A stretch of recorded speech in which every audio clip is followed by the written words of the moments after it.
Hello, everybody, and welcome to this session. It's me, Jason, and who I have with me here is Carrie Caldwell, and she is a hypnotherapist and life coach. And we met, I guess, round the traps, you might say, online actually, and we just sort of struck up a friendship, and she's really cool. And so I thought I should introduce her to everybody. So this is Carrie, and Carrie, would you mind telling us a little bit about yourself? I suppose, like maybe starting with, yeah, where are you based at the moment? Okay, well, hi, Jason. I just want to say thanks for inviting me. It's really great, and it's lovely to be here. And I am currently based in the UK. I'm from the US originally, but I've lived in the UK for like 38 years. So I've been, I'm pretty much, yeah, living in the UK. So Nice. that's where I am. Yeah, yeah, because that's the thing that always kind of hit me when we first chatted. It was like, hold on, wait, you're in London, but you've got like this kind of like slight, like a US kind of twang Yeah, accent. yeah, Yeah. yeah. I'm Yep. based in London, so the big smoke, as they say. Brilliant. Yeah. And what's a day in the life of Carrie? What's a day in your life like normally? Okay, let's say day in the life. Let's say a typical day where I have clients, for example. I would Yeah. normally see, say, 2 to 4 clients um, in the course of the day. That would be Mm, for hypnotherapy sessions yeah. or for follow-up coaching sessions. Brilliant. When I have clients, I try always to work in some kind of, let's say I always try and work on some kind of fitness or exercise. That's an area where I can be a little bit I can be, I'm not necessarily, but I can be a little bit slack. The main thing for me is swimming. I'm not a seasoned swimmer. I learned to swim quite late in life, but for me, it's been the key to getting a decent exercise regime. It means going to the pool twice a week and doing, a number of lanes in an hour. Yeah. And that for me seems to do the trick to get me to do the other things. Like, the rest of it's home workouts. I don't really go to the gym. Yeah. So it's doing some Pilates, some home based things on the internet, but really is trying to work that hour of fitness in, go for a walk, do some fitness. It's Fantastic. easier now post Yeah. COVID with the pool open. When the pool closed, that was a little bit Yeah. tough. I I, bet. I wasn't I wasn't as motivated or inspired to do the other exercise, but anyway, the pool is Yeah. there now, so we're grateful for the pool.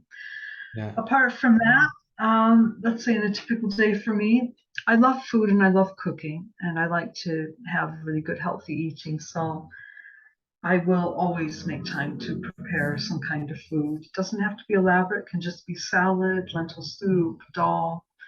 One Nice. thing I love in particular is that Egyptian four madames with fava beans, tahini, bit of salad, boiled egg, simple kind of salad plate, but just nice, good, healthy food. So that's a major part of my day. Food means a lot to me. Wow. And evening time, depending, I started drawing again after having a huge gap. That was part of my life when I first came to London to study drawing and painting. And I kind of lost track of that and missed it. Mm. So with this, because I want to work a thread in here for the creative side of things with hypnotherapy and coaching, I made the decision to start drawing, stop putting it off, start drawing again at Easter. Nice. And so I'll go to the class once a week. I like the support of the class. And then it helps me to kind of make some other time. I was going to say find some other time, but I make some other time to do something with drawing or some kind of creative work during the week as well. One thing that helps me with Yeah. this is Oprah Winfrey, by the way. Okay. Somebody said to in an interview, Oprah, you must be one of the busiest people on the planet. I don't think very many people would contest that. Mm. How do you find the time to work out? And she said, I don't find the time, I make the time. And it's like, okay, I'm going to remember that. Because I catch myself saying, find the time to go and swim, find the time to do exercise, find the time, make the time. So a lot of Yeah. my day, apart from the obvious client base, is what am I going to do to make the time to bring things Mm. together? Awesome. Love that. So like proactive and commit to booking it in, Yeah, putting it in. Yeah. yeah, and also having that kind of allowing that space to, Mm. not make it too kind of hyperactive. Yeah, yeah. It's interesting, yeah, because I think that's also how we connected. Because I used to draw when I was a kid, and it was just like this sort of a sanctuary. It was something I did where I just felt really connected with trees, and yeah, it was just, I don't know what it was, but it was like spiritual, or it was like just, Mm. yeah, it just felt so amazing, you know. And were you drawing when you were a child as well? Or? I did do some, yeah. Yeah, sanctuary. I love the way you presented that. Sanctuary, I hadn't really thought of it in that way, but yes, absolutely. Part of the reason I like doing the work I do is because it helps people to, and this is true of my own experience as well, get out of that space where you feel you've gotten so behind with things and you feel kind of trapped and stuck in these circumstances, the job, the type of thing. I Yeah. was running myself over with my thoughts. Mm, And I remembered about drawing and painting and how that space, reading and writing, how that space, when I was studying languages, how that space would make me feel. Um, and that feeling of space and connection and the space in between. And you're yeah. talking about sanctuary. Yeah. Absolutely. Yeah. Absolutely. That's amazing. Yeah. Yeah. For me, I did some work with a coach, and where we sort of identified what were my sanctuaries, the places where I could just go and just sort of like just Mm. come back to myself, come back to that space, not Mm-hmm. feel overwhelmed, and just be able to just sit with things and just be in that contemplative type of space. And yeah, so going to a cafe, even for me, where I just sort of like sip on my coffee, look out the window and look at something, it just kind of just really brings me back down, grounds me. So Yeah, yeah. absolutely. Yeah. Yeah, we're definitely on the same page. I mean, things I was thinking, words in my head I just had when you're speaking were reflection and contemplation. Yeah. Yeah, I meant to ask you, like, yeah, what's you know, yeah, what's your dream, I suppose? Like, what's the thing that you're out to sort of create in the world, I suppose? Just a little question. Yeah, no, that's absolutely fine. The dream is really just to help people break free from cycles of like anxiety, stress, and overwhelm. Um, Yeah. I was attending something recently. It was an online conference thing. It was only a small group of people, but somebody said that we live in an attention economy. I thought, God, Mm, that's excellent. Everything grabbing your attention. I mean, and also it's almost like an oxymoron in a way. Attention economy. It's like, what does that actually mean if you're paying attention? And mm. economy, it's like, is the way we live at the moment really very economical? Yeah, It's gotcha. so wasteful of people's Yeah, space, time, and energy, the yeah, pressure. yeah, Obviously the world mm, is kind of, there's a lot of uncertainty in the world, but apart from that, the kind of pressure that's placed, yeah, sometimes in the workspace or self-inflicted, as the case may be. But I was thinking about that thing about the attention economy, and what I want to do is help people find that place within themselves where they understand how to pay attention and pay attention to themselves and to their own voice, mm, not the cluster of voices that's pressuring them from different places, different times, or that singular strident voice like the inner critic, putting every mm. single thing you down so you can't get yourself out the door even to go for a walk. Oh, I hear You you. know, that was me at one stage when I got into a place where I was very unhappy.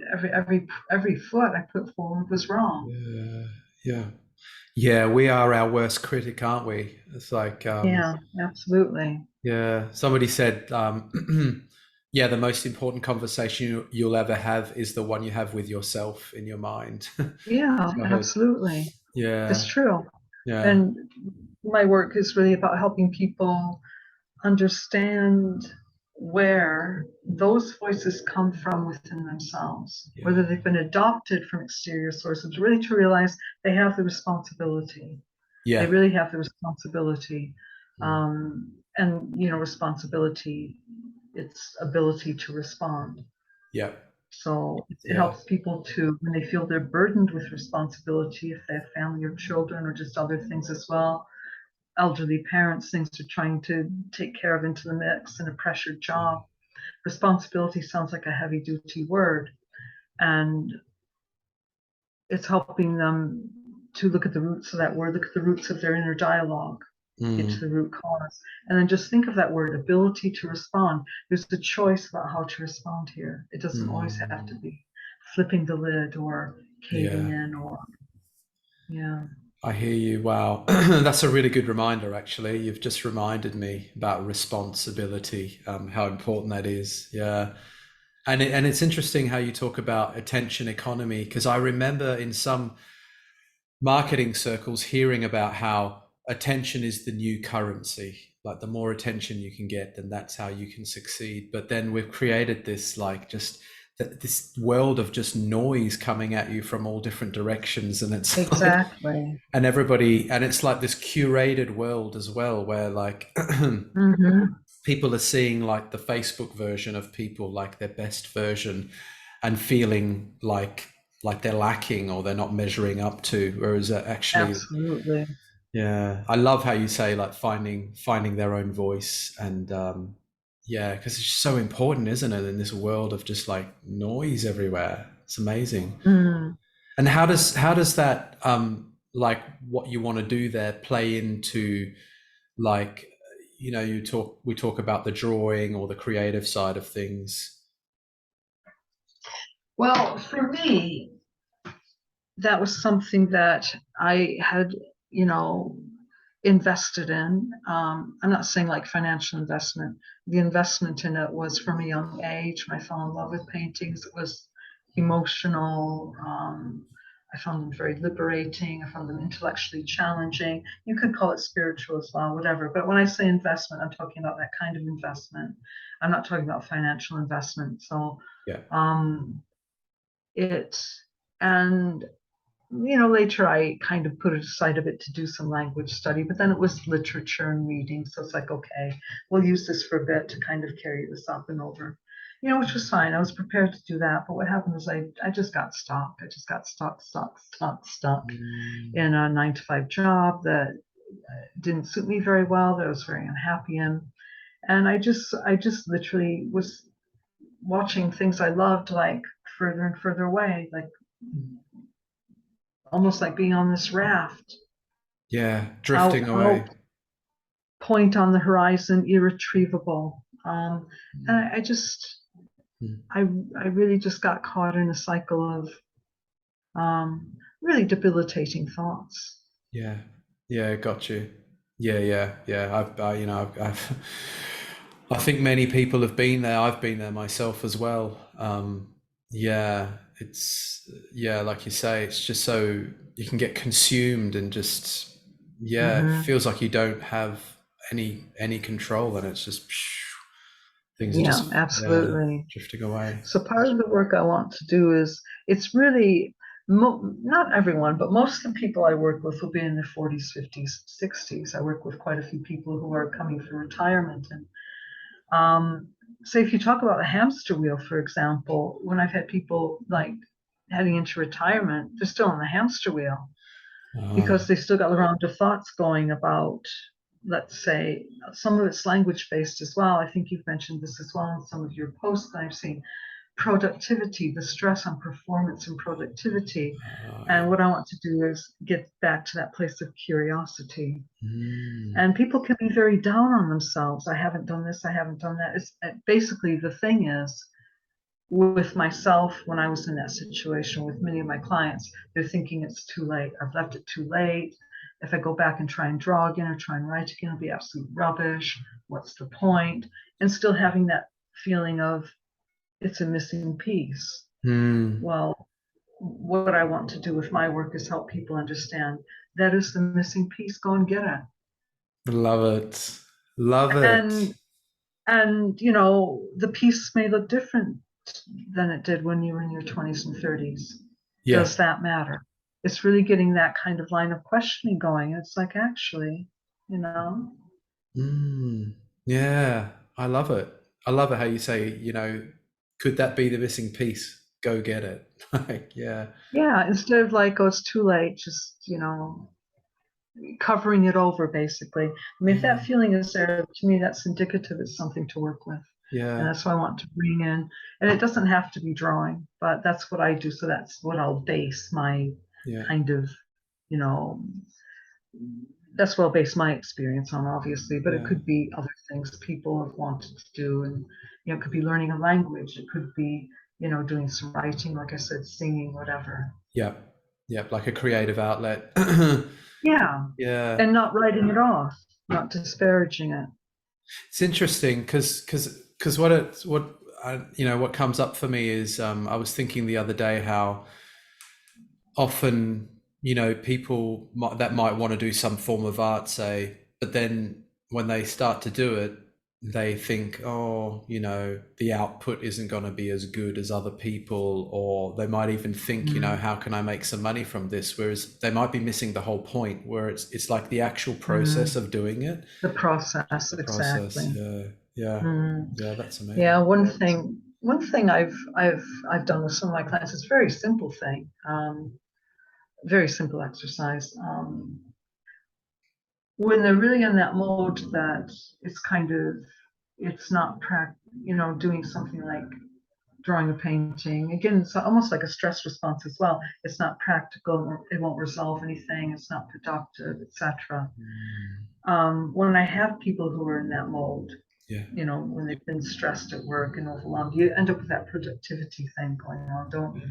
yeah, And what am I producing here in one way or another, whether it's financial or whether it's just something on a piece of paper?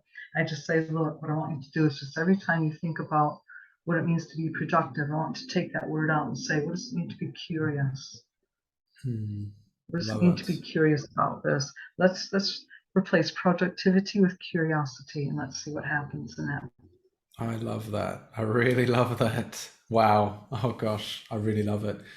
And so, I mean, in terms of like when you think about somebody's purpose, I mean, when you think about your purpose, I suppose, you know, the underlying reason for you to do what you're doing, like why is it that you do what you do? Is that, or I don't know if that's a strange question, but Why is it that I do what I do? Mainly, um, there are I guess, two sides to that question. Why is it that I do what I do? Um, the first part of that question would be because when I started training in the hypnotherapy, it's rapid transformational therapy, very specific method of hypnotherapy. When I decided to train in this, I was not in a good place in my life, and I was looking for something, and it was more of a practical consideration. But when I was thinking, how would this ever work? How can I ever get something to work? I was, like I said, in a 9 to 5 job that I was suffocating basically. And I was just trying to find something. What can I possibly do that would allow me to work for myself, where I could draw in the drawing and painting, or something more creative? What mm, could I do that would get into that space? How would this ever work? And part of me was quite down about the whole thing. And there must have been that part that was just that little bit open. And it didn't come in a very direct way. It kind of crept up on me, let's say. But when I decided to train in hypnotherapy, initially I kind of thought, can I see myself doing hypnotherapy? And it wasn't exactly no, but it was like, I'm not sure about that actually. But then it brought, that was the reaction. But at least it was this bit of a smile, yeah, which I wasn't doing a lot of smiling at that time. mm, Everything was like, no, no, no, just like really closed off and yeah, quite not quite isolated actually. I was very, very isolated at the time. And so when I had that kind of reaction, it was like, you liked the program, why don't you just go watch it again and look a little bit more into it? What's the harm? It became curiosity. And mm, then something just it some matter of time elapsed and suddenly something just clicked and I just thought, I can see myself doing this. Let's go and get that training. And then it was financial, finding the money to do it, and other things happened. It became the reality.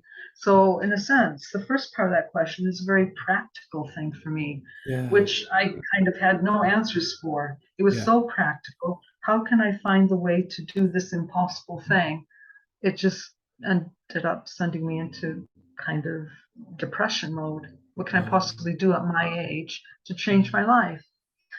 Well, the other half of that question is that change is possible.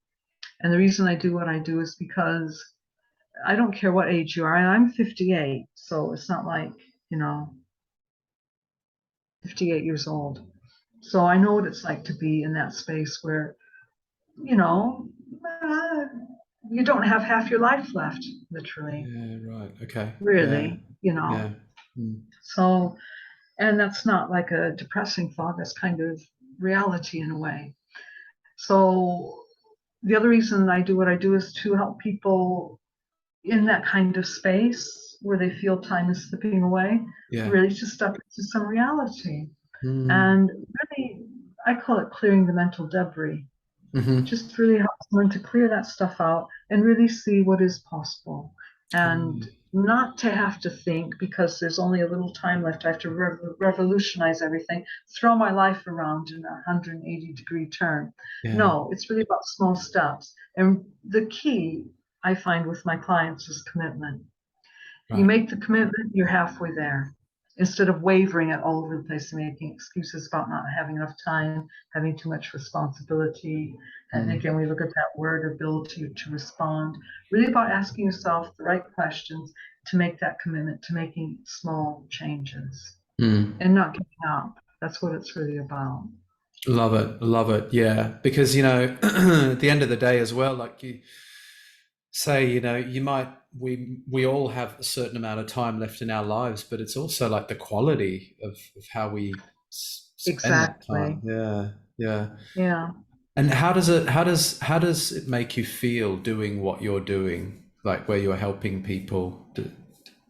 How does it make you feel? How does it make me feel? Mm. Well, part of me is when I wake up in the morning and have clients and I'm doing the prep and, the things that go along with that, part of me finds it a very natural thing to do. And the other half is just feeling kind of amazed that I ended up doing something I wouldn't normally have considered, put it that way. Mm. Mm. And Wow. it's setting up the practice initially, as you know, setting up a business and stuff, it takes a lot of time. So there's Yeah. that to contend with. And so I wasn't able to introduce the kind of creative drawing element. Well, I mean, the work is creative anyway. And basically, I'm basing the practice on helping people with stress, overwhelm, and anxiety, all these kinds of churnings of thought we're discussing right now, Yeah. which is absolutely beautiful and creative in its own right. But I did want the other thing built into it as well. And now Mm. I am finding the time just to be starting to introduce that. Mm. And I made the commitment to, look at my schedule and look at the time and think about the ability to respond. If you build the drawing into this, clients come first. Make sure Yeah. that's kind of stable for them. Is this a good time to kind of make that commitment to go once a week and draw and then do some of that later as well? It's like, yes, the answer was yes.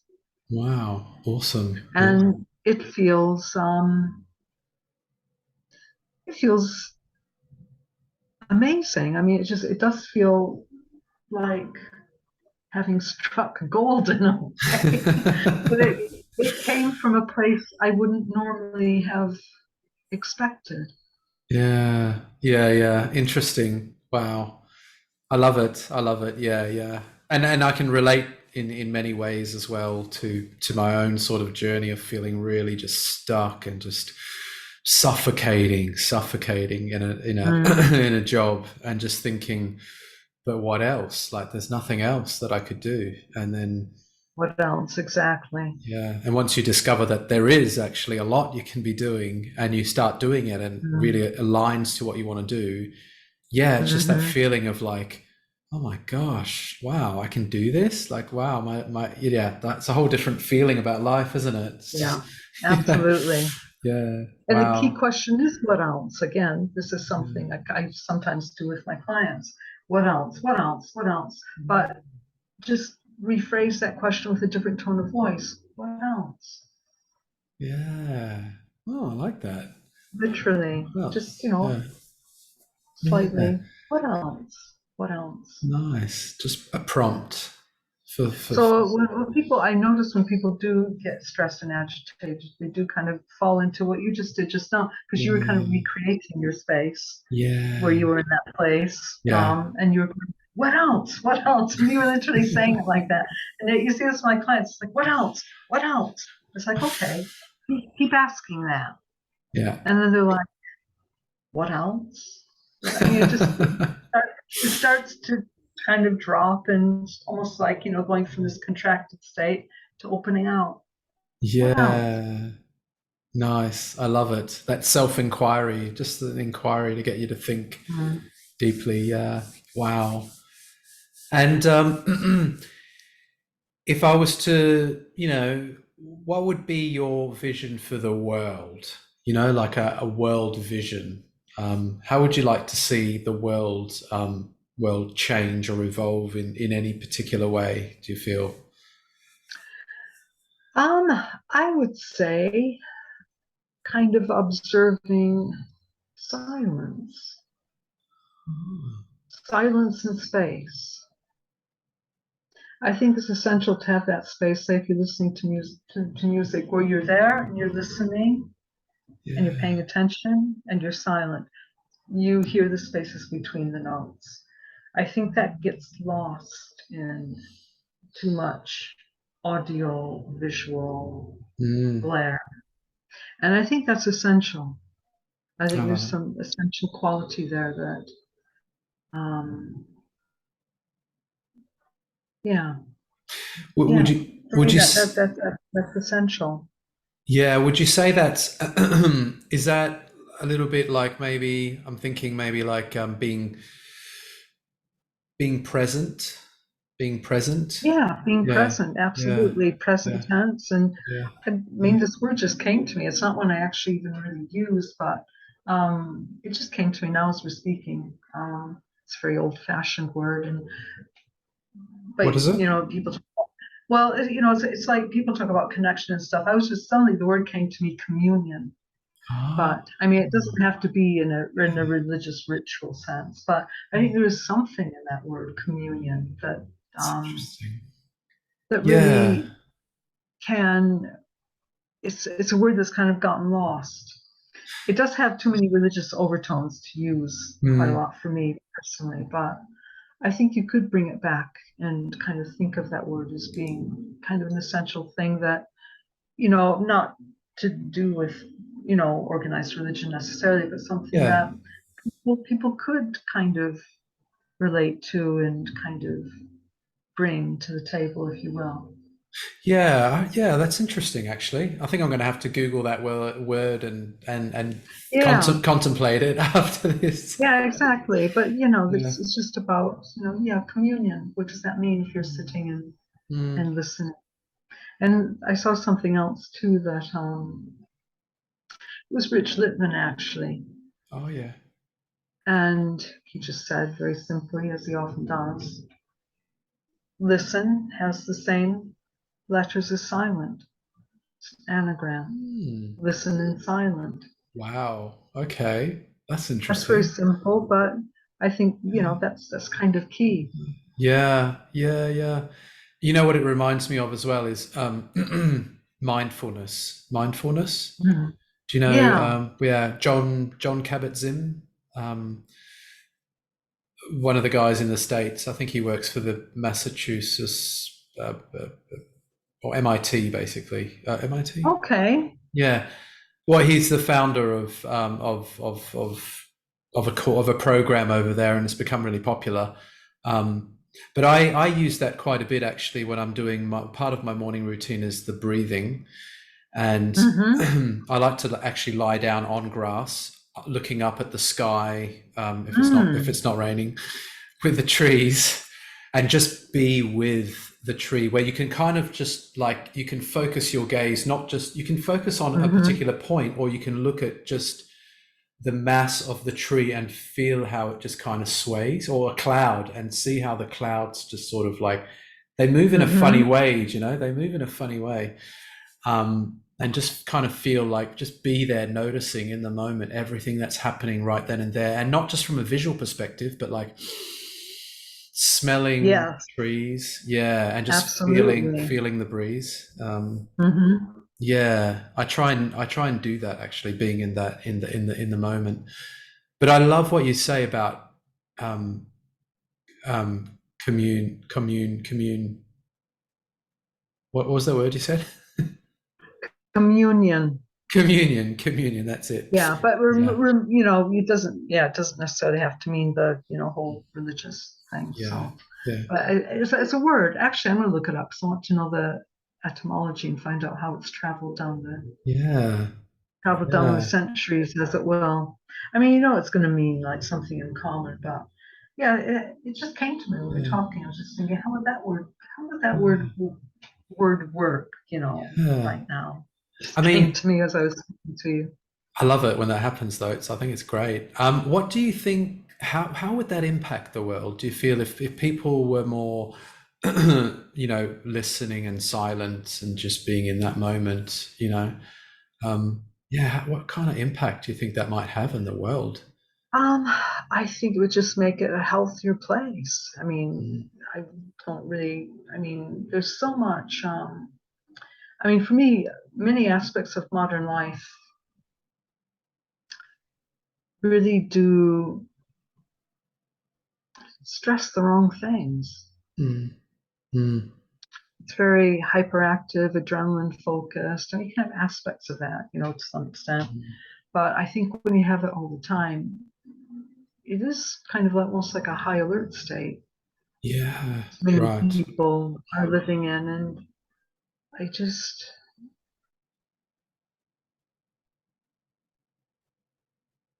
I think just having that kind of space in your mind where you connect with your own voice rather than running away because you're afraid of it Mm, or battling it out because you don't like what it says or whatever. I think when you learn to drill down, do the what else, curiosity, whatever it is, yeah. learn to ask the questions and really listen. And it won't always be the answer you want to hear, but once you learn to listen, things start to open out. I think it just gives more strength, more security. Mm, mhm. Wow. So, I mean, at the moment, many people are looking for externals for security. Mm, And if you think about, it's a place of safety, basically. I think when you learn to understand your inner dialogue and get that kind of quiet space, you get some yeah. degree of security that you're not going to get anywhere else. And if you think about security in the sense of save me, say if you think Mm, like that, where you're kind of drowning in yeah. kind of circumstances, you feel everything's out of control, thinking of something to save you, literally. Well, what happens with me personally, again, I'm not going to speak for everyone. What happens with me personally is that, again, I start to feel almost like contractions. Yeah, right. It triggers, the classic flight, fight, freeze response. But any Mhm. one of those single responses for me is going to result in some kind of contraction, a drawing away, and a kind of, Mm, So then you think of security as, maybe having some kind of like resources within yourself or something more like that.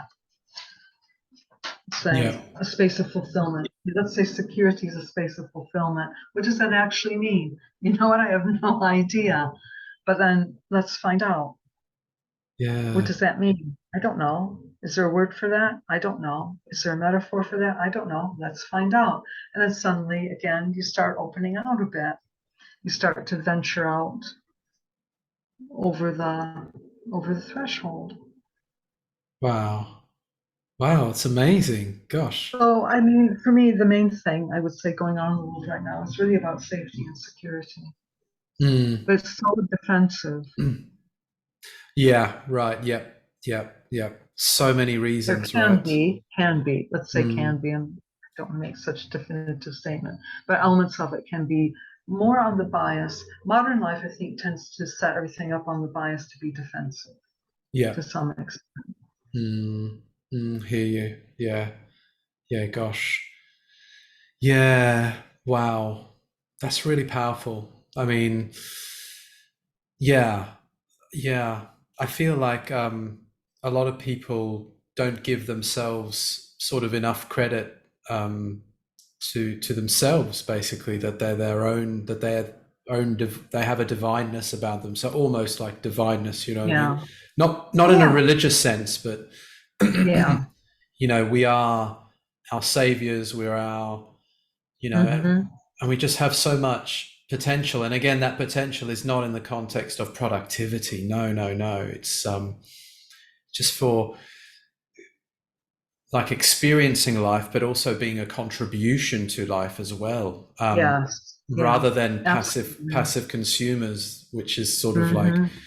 painting us with all these colors, and you know, actually, but we have this thing in us that's like just Hmm. incredible. Yeah, everybody does, and wow, such important work you do. I love it. I love it.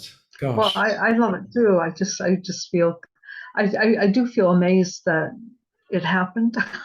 I feel amazed. I feel Yeah. amazed that I made the decision to go ahead and do it. I didn't Yeah. really, by the time I made the decision, it kind of dropped. It's one of those things that clicked. So it wasn't Hmm. like I went into it thinking, are Hmm. you sure you really want to do this? It kind of, it wasn't quite like that. There was a great deal of curiosity about it, but Yeah. it took me a while before I kind of like, actually, let's do the training. Yeah. Amazing. So if somebody's thinking, you know, wow, I'd like to do something like that, what's the top sort of like lessons or pieces of advice that you'd be willing to share with somebody that might be watching this video now, and you know, with everything we've spoken about? Um, it's kind of a little bit tricky to say because my own example is like I said, I did get for, there was some time I spent in quite an isolated place where I really wasn't listening to anything. I was just blocking things out. So I'm feeling very down. It's going to be really hard to be open in that instance and listen. I would say really do your best to do something, get some kind of practice in there every day to open yourself up to listening. And I might have kind of bypassed some opportunities, which I'll never know about. The reason I ended up doing what I am now, it came through an email I almost deleted. So, Wow, really? Isn't that amazing? but I managed to open it, and it's like, oh, I'm not sure about this. Why don't you just see? Go Yeah, on. It kind of started there. So love it's it. really, yeah, So it's sort of like, yeah, yeah. Again, it's this old saying, like you know, the chances you take and the choices you make and the yeah, chances you take determine your yeah. destiny in a sense. Yeah. But really, what I would say to somebody is, if you really feel yourself into that kind of pattern where your thoughts are just kind of running over you in a sense, it's trying to tell you something. And the main thing is, you don't have to believe it's your only option. Yes. Gosh. So do the what else. Mm. Replace it. Doesn't necessarily have to be productivity. To be honest, productivity wasn't a big key word in the places where I've worked. I think in your Mm. instance it would have been, where I Mm. was not so much. But take a word like productivity or something like that. We Yeah. just feel almost, like the spur or the goat or whatever it is, but just uncomfortable, where you feel like you're being driven like the beast of burden, and Yeah. change it to curiosity. and just see what happens whenever that kind of feeling or word comes out, that scenario. Yeah. Switch it over to curiosity, and always like, what else? Like you Yeah. said in your own words, you were at the point where you're going, what else? What else is there? Well, Yeah. look at that then. What else? Ask it in a slightly different tone of voice. Yeah. Almost give it a color, from what else over here to whatever gray mass churning around. What else? Yeah. And just kind of give it a spectrum to travel, change the color of it. And you And mean then, quite literally, like when somebody hears themselves sort of saying, like, how can I be more productive? But to yeah, yeah, actually yeah, say to themselves, how can I be more curious? Like actually say it yeah, in their mind, or yeah, even say it aloud. actually. Yeah. Yeah. Yeah, I do mean it Right. literally. Yeah. I mean, that's the first step, is to really just believe yourself enough to do that simple step. Yeah. Amazing. Wow. Wow. Gosh, so much, just so much incredible stuff, so much incredible value. Thank you so much. If somebody's listening to this, right, and they've watched it all the way through, they're like, I am curious. I am really curious. Like curious to find out more. Or they might be curious to just even have a conversation with you or Yeah, absolutely. yeah. So how could they get in touch with you? Or maybe I can get your details and I can pop it in like as in the comment section or something when I post this. Or Yeah, sure. Best way is people can find me on LinkedIn. yeah. My name's Carrie Caldwell, as it says on the screen with that spelling. LinkedIn, just send me a request to connect Okay. and send me a direct message if you wish. Contact me on LinkedIn. You can contact me on Facebook, direct message. That's fine, no problem. So basically, again, the name, Carrie Caldwell, LinkedIn, Facebook, direct messaging, or you can go to my website, which is www.firstmindhypnotherapy.co.uk, and I'll send that to you later so you can have it typed out. But you can look at my website, and there's obviously somewhere you can just book a free 20-minute chat, basically. So that's the Fantastic. best way. Messenger, Facebook, LinkedIn, go to the website, Brilliant. book in Amazing. the chat. Fantastic. Yeah, I'd highly recommend anybody that's even just a little bit curious, just go for it. Honestly, Carrie's amazing, and that's why I had to share her with the world. So yeah, thank you so much, Carrie, and yeah, have a great rest of day. Thank you so much, and I look forward to catching up with you soon again. Oh, yes. Well, absolutely. Thank you for having me. I really appreciate it. It was really, really great. Thank you. It was a pleasure to be here today with you.